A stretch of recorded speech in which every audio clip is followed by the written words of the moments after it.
तो भाई ग्रेटर बांग्लादेश कहने से क्या होगा, पहले आप अपने बांग्लादेश को तो ग्रेट बनाइए। और वैसे भी बांग्लादेश के मैप में नॉर्थ ईस्ट के राज्यों को जोड़ने से क्या होगा? नॉर्थ ईस्ट भारत का था, भारत का है और भारत का ही रहेगा। उस पर कोई रिस्पॉन्सिबिलिटी नहीं है बांग्लादेश की, कोई जिम्मेवारी नहीं बनती है। वो सीधा सब कुछ छोड़ छाड़ करके भाग जाएगा, किसी दूसरे देश में जाकर के शरण ले लेगा। हेलो दोस्तों, स्वागत है आपका हमारे YouTube channel my daily news show में। भारत के जो नॉर्थ ईस्ट के राज्य हैं, जैसे असम, त्रिपुरा, मेघालय सहित और भी जो राज्य हैं, उन सभी राज्यों को भारत से जो जोड़ता है वो जोड़ता है चिकन नेक, जिसे सिलीगुड़ी कॉरिडोर भी कहते हैं। और इसे चिकन नेक इसलिए कहा जाता है क्योंकि ये सिर्फ 22 किलोमीटर चौड़ा है और इस चिकन नेक पर चाइना, बांग्लादेश और पाकिस्तान की नज़र हमेशा से बनी रहती है और कहीं ना कहीं अमेरिका की भी नज़र चिकन नेक पर बनी रहती है।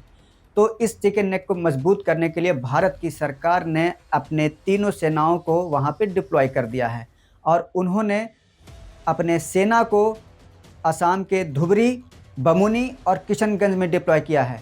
धुबरी और बमूनी तो असम में है, असम के ही डिस्ट्रिक्ट हैं, लेकिन जो किशनगंज है वो बिहार में आता है। बिहार का जो किशनगंज है उसे नॉर्थ ईस्ट का गेटवे कहा जाता है, इसलिए जो किशनगंज है वो नॉर्थ ईस्ट और चिकन नेक के लिए बहुत ही महत्वपूर्ण जगह है। दूसरी तरफ पश्चिम बंगाल के चोपड़ा डिस्ट्रिक्ट में सेना का मुख्यालय है। इन सभी जगहों पर जो भारत की सेना है वो रियल टाइम सर्विलांस करती रहेगी, यानी ड्रोन से नज़र बना करके रखेगी, अपने एयरक्राफ्ट से भी नज़र बना करके रखेगी। दूसरी तरफ जो भारत की जो सेना है वो रैपिड रिस्पांस करेगी, यानी कि अगर सेना को कहीं से भी कॉल आ गया तो वो तुरंत वहाँ पर पहुँच जाएगी। सेना को पहुँचने में वहाँ पर से देर नहीं लगेगी, क्योंकि किशनगंज में भी भारत की सेना डिप्लॉय है, जो कि चिकन नेक के पास में ही है। दूसरी तरफ आसाम के दोनों डिस्ट्रिक्ट में भी भारत की सेना को डिप्लॉय किया गया है। इस तरह से चिकन नेक को भारत की जो सेना है वो मजबूत कर रही है। चिकन नेक यानी सिलीगुड़ी कॉरिडोर पर भारत की जो सेना है उनको वहां पर डिप्लॉयमेंट करने का रीज़न ये है कि जब से बांग्लादेश में सत्ता परिवर्तन हुआ है, यानी मोहम्मद यूनुस को सत्ता दिलाया गया है, तब से मोहम्मद यूनुस जो है वो भारत के खिलाफ कुछ न कुछ प्रोपेगेंडा फैलाते रहते हैं, भारत के खिलाफ कुछ न कुछ करते रहते हैं और मोहम्मद यूनुस की जो नज़र है वो चिकन नेक पर है। और साथ ही चाइना की भी जो नज़र है वो सिलीगुड़ी कॉरिडोर पर है। इसलिए आपको याद होगा कि कुछ महीनों पहले ही बांग्लादेश के जो मोहम्मद यूनुस हैं, जो सरकार के चीफ एडवाइज़र हैं, उन्होंने चाइना को इनवाइट किया था बांग्लादेश में बिज़नेस करने को, और उन्होंने जो रास्ता बताया था वो बे ऑफ बंगाल का रास्ता बताया था। उन्होंने साफ-साफ कहा था कि बांग्लादेश जो है वो समुद्र का गार्जियन है। तो अगर चाइना बे ऑफ बंगाल में आ जाता तो चाइना की नज़र हमेशा चिकन नेक पे रहती कि वहाँ पे क्या-क्या भारत अपनी एक्टिविटी कर रहा है। उन सभी एक्टिविटी पर चाइना अपने नज़र को बनाए रखता और साथ में बांग्लादेश भी अपनी नज़र को बनाए रख सकता था। बांग्लादेश के चीफ एडवाइज़र मोहम्मद यूनुस जब से बांग्लादेश के सत्ता पर काबिज़ हुए हैं, तब से उनका एक ही काम रहा है, भारत विरोधी काम करना। इसलिए उन्होंने सबसे पहले पाकिस्तान से अपनी नज़दीकियाँ बढ़ाईं और जैसे-जैसे अमेरिका कहता गया वैसे-वैसे वो करते गए, उन्होंने अपना कोई दिमाग नहीं लगाया। इसीलिए उन्होंने बांग्लादेश का एक आइलैंड है जिसका नाम सेंट मार्टिन आइलैंड है, और उन्होंने वो सेंट मार्टिन आइलैंड अमेरिका को देने की पेशकश कर दी है, जिससे अमेरिका हमेशा भारत पर नज़र बनाकर रख सकता है। मोहम्मद यूनुस ने एक किताब छपवाई है और उस किताब के कवर पेज पर बांग्लादेश का एक मैप है और उस मैप का नाम उन्होंने ग्रेटर बांग्लादेश दिया है। वो इसीलिए क्योंकि उस मैप में उन्होंने असम, त्रिपुरा और मेघालय को शामिल किया है और उस किताब को वो हमेशा किसी न किसी राष्ट्राध्यक्ष को गिफ्ट करते रहते हैं। अगर वे कहीं किसी समिट में गए या किसी राष्ट्राध्यक्ष से वो मिलने के लिए गए तो वो साथ में वो किताब ले जाते हैं और उस किताब को उस देश के राष्ट्राध्यक्ष को गिफ्ट करते हैं। जैसे कि सबसे पहले उन्होंने यूएस के पूर्व राष्ट्रपति जो बाइडेन को वो किताब गिफ्ट करी थी और उसके बाद ब्राज़ील के जो प्रधानमंत्री हैं लुला डी सिल्वा, उन्हें भी मोहम्मद यूनुस ने वो किताब गिफ्ट करी थी। इटली के प्रधानमंत्री जॉर्जिया मेलोनी को भी उन्होंने वो किताब गिफ्ट करी थी और उन्होंने सभी को ग्रेटर बांग्लादेश का मैप दिखाया और उसके बारे में समझाया। यही नहीं, पिछले महीने पाकिस्तान से एक जनरल आए हुए थे, जनरल शमशाद मिर्ज़ा, और उस जनरल को भी मोहम्मद यूनुस ने वो किताब भेंट करी और ग्रेटर बांग्लादेश के नक्शे के बारे में वो बता रहे थे। और अभी कुछ दिनों पहले तुर्की से एक प्रतिनिधि मंडल आया हुआ था और उसे भी बांग्लादेश के जो चीफ एडवाइज़र हैं उन्होंने वो किताब भेंट की जिसमें बांग्लादेश का जो मैप है वो था। तो भाई ग्रेटर बांग्लादेश कहने से क्या होगा, पहले आप अपने बांग्लादेश को तो ग्रेट बनाइए। बांग्लादेश ग्रेट है ही नहीं और जा रहे हैं ग्रेटर बांग्लादेश बनाने। और वैसे भी बांग्लादेश के मैप में नॉर्थ ईस्ट के राज्यों को जोड़ने से क्या होगा? क्या वो जो नॉर्थ ईस्ट के जो राज्य हैं, जो भारत के राज्य हैं, वो बांग्लादेश में जाकर के शामिल हो जाएंगे? ऐसा तो कभी हो ही नहीं सकता। ठीक है, मोहम्मद यूनुस ने सभी राष्ट्राध्यक्षों को वो मैप गिफ्ट में दिया। हो सकता है कि गूगल में बांग्लादेश का एक फॉल्स मैप भी आ जाए, गूगल इशू कर दे उस फॉल्स मैप को, लेकिन उससे क्या होगा? नॉर्थ ईस्ट भारत का था, भारत का है और भारत का ही रहेगा। बांग्लादेश की इतनी हिम्मत नहीं है, इतनी औकात नहीं है कि बांग्लादेश भारत के नॉर्थ ईस्ट को अपने कब्जे में ले सके। अभी देखिए, जैसे ही आर्मी की डिप्लॉयमेंट हुई है चिकन नेक पर, वैसे ही बांग्लादेश का हलक सूख गया है।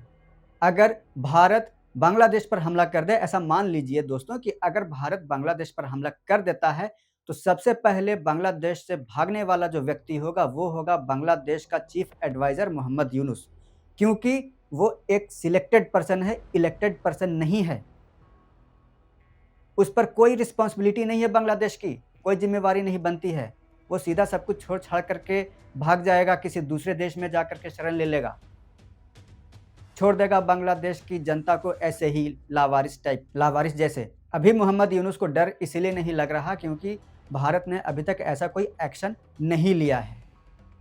लेकिन जब भारत थोड़ा कड़ा एक्शन लेता है तो बांग्लादेश के चीफ एडवाइज़र का जो हलक है वो सूखने लगता है। लेकिन अभी उन्होंने ऐसी सिचुएशन देखी नहीं है। अभी देखिए दोस्तों कि 13 नवंबर से लेकर के 20 नवंबर तक बांग्लादेश, चाइना और भूटान के बॉर्डर के पास भारत की तीनों सेना जो हैं वो वॉर एक्सरसाइज करने वाली हैं।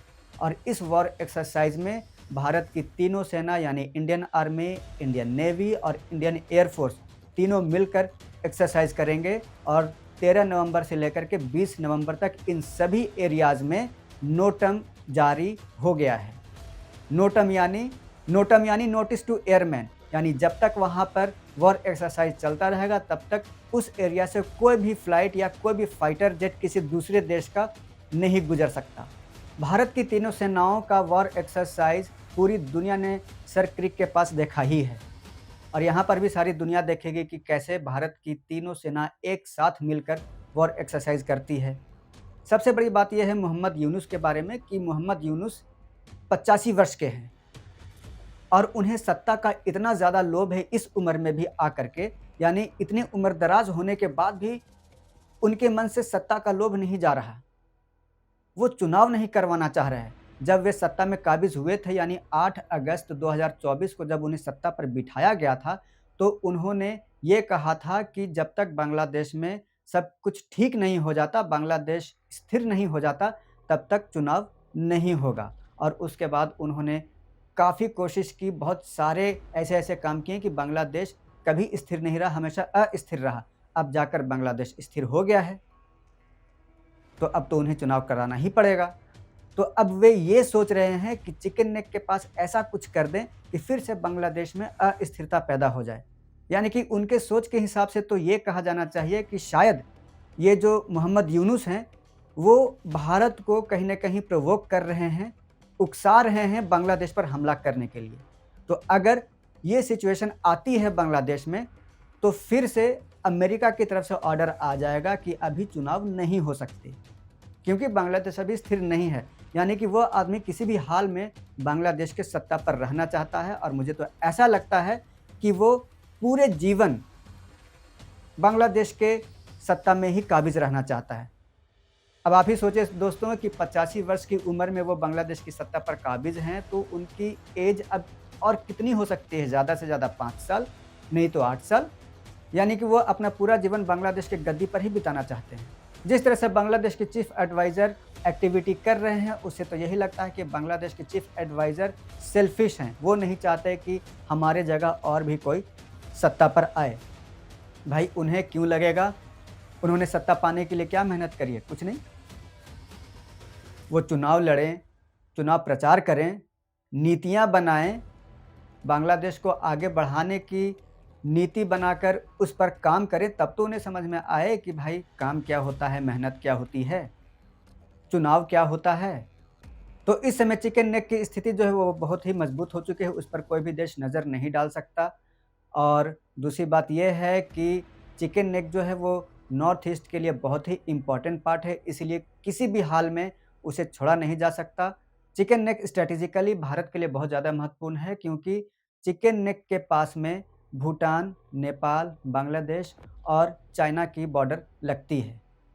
इस पर आपका क्या कहना है दोस्तों? अपने राय को कमेंट बॉक्स में ज़रूर दें, और अगर आपको ये वीडियो अच्छी लगी हो तो इस वीडियो को लाइक, सब्सक्राइब और शेयर ज़रूर करें दोस्तों। धन्यवाद।